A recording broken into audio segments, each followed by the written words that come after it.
Hello and welcome to Money Tips. This is Charles Kelly from Money Tips, the author of 2 books on money, Borrow and Grow Rich and Yes, Money Can Buy You Happiness.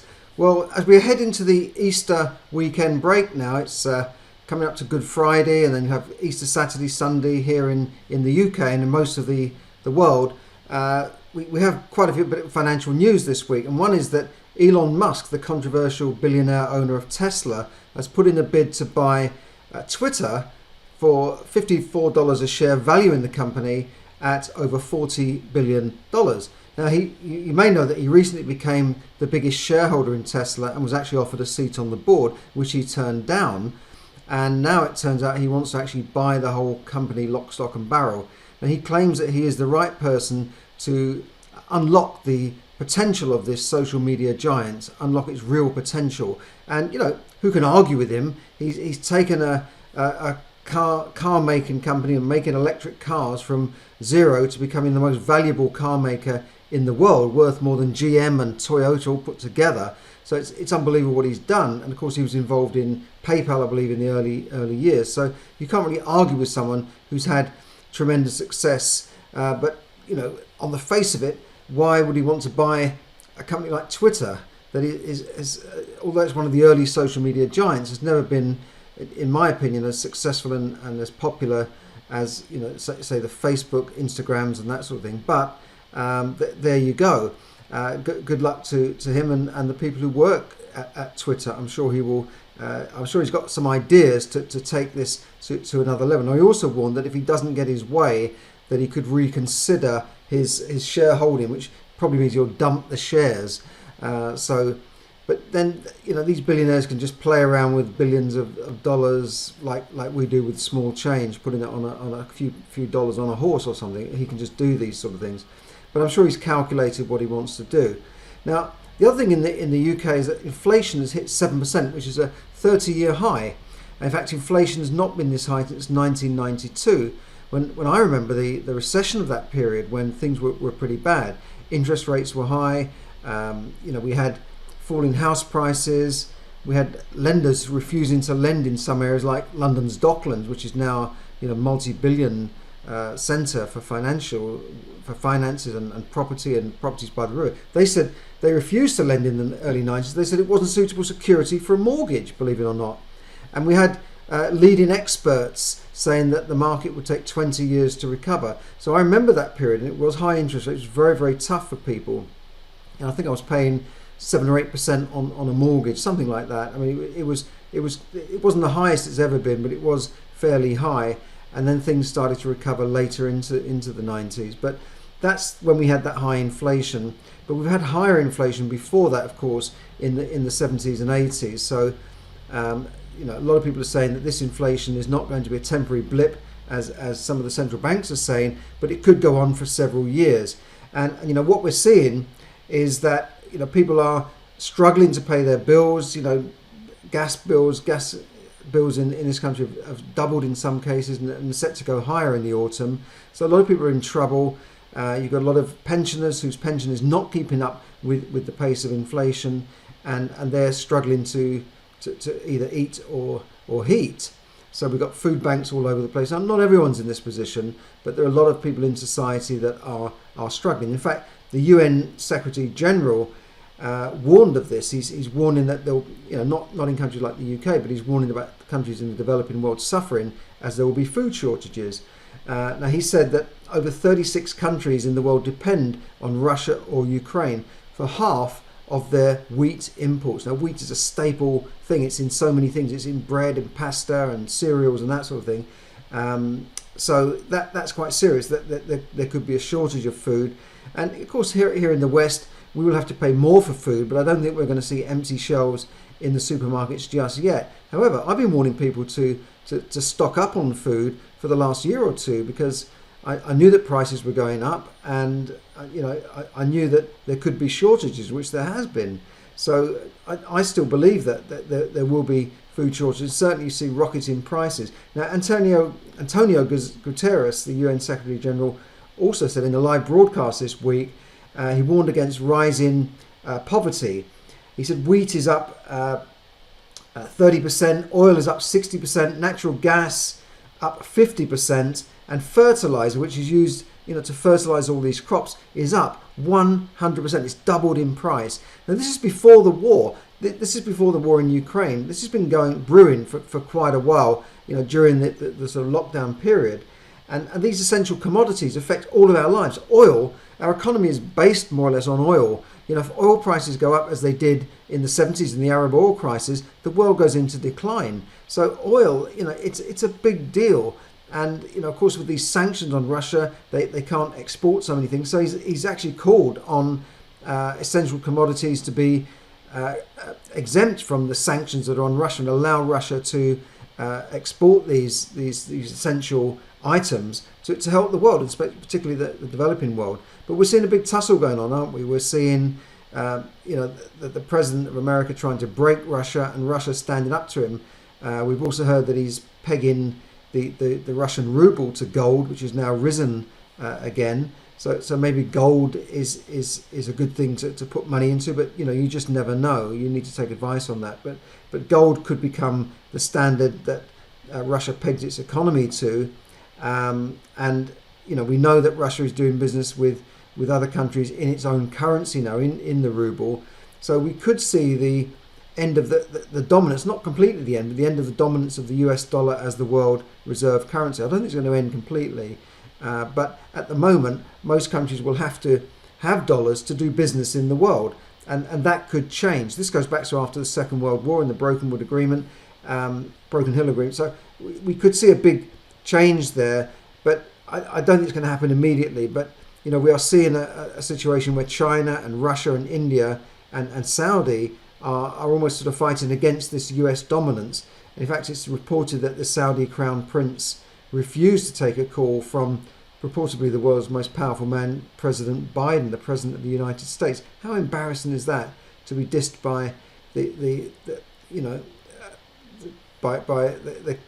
Crown Prince of Saudi Arabia when you're the US President? I mean, if you're the US President, you expect that anybody will take your call. Not saying, well, sorry, I'm out. Tell him I'm out. Sorry, I can't speak to him now. I've got nothing to say to him. Just tell him I'm out, will you? I mean, that is embarrassing, right?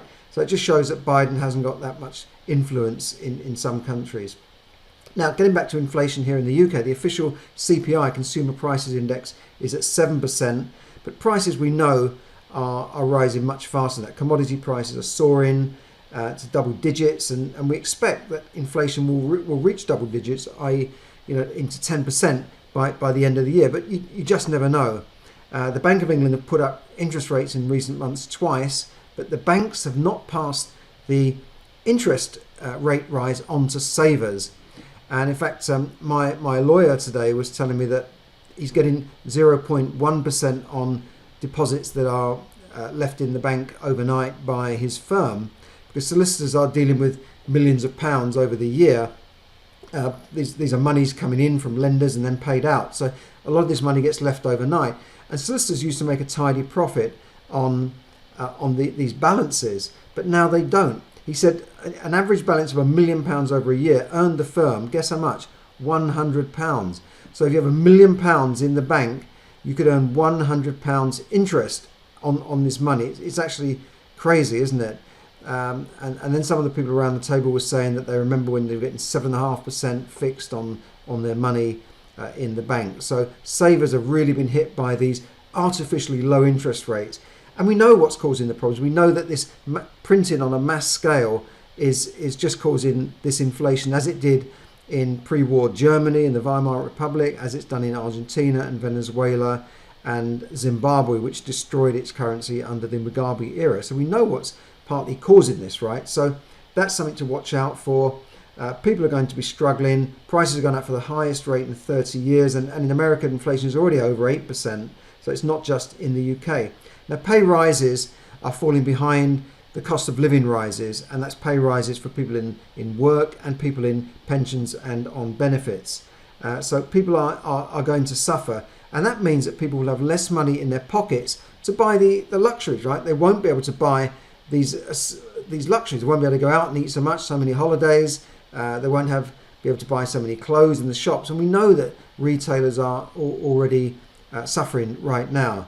One insurer told me that this is just, I can't name the company, but he said there's been a rise in the number of fire claims in restaurants recently. So that hasn't hit the news, but this is anecdotal evidence that people might start thinking about, well, what am I going to do my business? Maybe if I had a fire, then everything will be okay. So who knows what's going to happen there? But as the pay rises are falling behind, and the inflation rate can only be kept down usually by higher interest rates. But if the government increases interest rates too much, then they're going to have to also increase the amount of interest they're paying on their debt. And at the same time, inflation is going to affect how much they will have to give extra to people on benefits and pensions. But it's a problem because over half the people in the UK, 52%, are on some kind of benefit or a pension, because the state pension is paid out based on what you paid in over the years. But if you've paid in nothing and you've just been unemployed, they give it to you as a benefit anyway. So where's the incentive to really save for your pension? Now, the basic pension is quite a small amount of money, by the way. You could barely live on it. But if you are dependent on it, then and it's not going up, and prices are going up like this, but they say that inflation is 7%, but it's not really, is it? We know in the shops that a lot of things are just doubling in price. So it's a problem. I've talked about this before. And businesses are facing dark times because they are paying extra for fuel, cooking oil, and there's a shortage of that. Foodstuffs, electricity, gas. So they're facing the dark prospects of higher costs. They were talking about pubs recently, how their energy bills are thousands of pounds a month just for one little pub. They're facing higher costs on one hand, and on the other, possible decline in the amount of people coming in and spending money. So that's going to cause problems. It could push the country into recession. Now, we're not officially in recession, but the underlying economy underneath the official figures shows that a lot of people are already, their own economy is in recession right now. And savers are seeing the value of their capital just be eroded. So what inflation means, in effect, is that every £100 you've got today will buy £100 worth of goods. And if you look at the goods that they base the cost of living prices index on, it's various things you buy in the shops. So if you go out and buy those today with £100, now if you keep that £100 under your bed or in a bank, which is almost the same thing, you're earning nothing, and go out next year, you're only going to be able to buy the equivalent of £93 worth of stuff, right? So it's eroding by literally by 7% a year, and that is quite serious over a long period. That means that every few years the value of your money is going to halve. If I can, I think it will halve every 10 years, literally, based on the rule of 72. So it is very serious, and for people who've got money in the bank and are just relying on that capital for their savings, they've got to think of other ways to deal with this, and I'll come on to that in a second. Now, the economy, I believe, is in the winter season, and you've got to really now buckle down and tighten your belts and get through this, because you can survive if you do that. Other things you can do is consider spreading the cost on your, by direct debit on your bills to cushion the blow. Build up your credit lines. Try and build up a line of credit. Get more credit cards, even if you're not using them, in case things get really, really tight. And watch your credit rating like a hawk. Don't get into debt where you're missing payments on anything, because your credit rating will be hit. Then you're going to find it difficult to get credit, and when you do get credit, they're going to charge you through the nose. Other things you can do is try and earn a bit more money. Can you do a part-time job? There's 1 million job vacancies in the UK now. There's signs for job vacancies everywhere. So maybe you can consider doing a part-time job, in a supermarket, driving a van, or whatever. There's lots of job vacancies around. And there even, businesses are calling for further immigration to cover the job shortages. And airports, in fact, they need airport staff. There's queues of people at the airports and the ports because some of these staff left or were laid off during the lockdown. And you can also bulk buy non-perishable items, such as consumer goods that just don't perish, like for food, pasta, for your cleaning materials, for all sorts of stuff. It's almost like a hedge against inflation, because if you buy it today and you know it's going up by 7 to 10% or maybe even more, why not stock it up now if you can afford to do that? if you can't bulk buy yourself, get together, form little bulk buying clubs and go to wholesalers and buy stuff in bulk, because you can always get a better deal when you buy a larger packet of something or a larger consignment of something. That's what a lot of people do. They have these clubs that go to places like, I don't think Costco is particularly cheap, but you can go to other places and bulk buy, and then you share it out amongst yourself. The other thing you can do is make sure that you are getting the best return on your money. Now, I put a link here to my 5 inflation busting tips. Have a look at that post. It's got some useful stuff there. But try and make the most of your money. Learn how to control what resources you've got. Get control of your money to help you get through this. Considering investing in real assets like real estate, property, stocks and shares. Now, you need to be careful with this, but you've got to know what you're doing. But if you listen to some of my trainings, I'll take you through that. But over the longer term, real assets like property, stocks and shares, even precious metals like gold tend to go up with inflation. They hold their value against inflation, whereas cash in times of high inflation will lose value against inflation. Debt loses value against inflation. If you owe £1 million today and you have to pay that back in 10, 20 years' time, it's not going to be the same as paying back £1 million, is it? Just like if you buy a US Treasury bond for 30 years, they'll pay you 2% per annum on it, which is nothing, and then they'll give you back your capital in 30 years' time. Doesn't quite make sense, but institutions do need these guaranteed returns. So consider about that. Take advice. Assets, I've always done very well in property, and if you want more information on that, look at some of my training, click on some of my links. Remember that you're not alone. Take advice. Get advice from your independent financial advisor, and try and take more proactive steps to increase your wealth and get through this recession. So what can you do? Well, to help you get through this period, I'm offering you a free discovery call, a free wealth accelerator discovery call.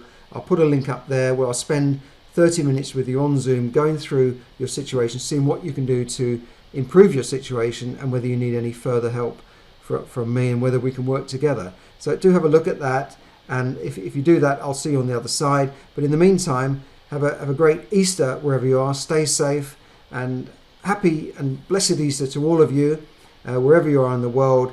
And do watch those figures and keep looking at my posts. I'll put up lots of free stuff. Do like and subscribe to those. And if you're interested in the Wealth Discovery Call, click on that link below. Thanks very much and have a great Easter. Bye for now.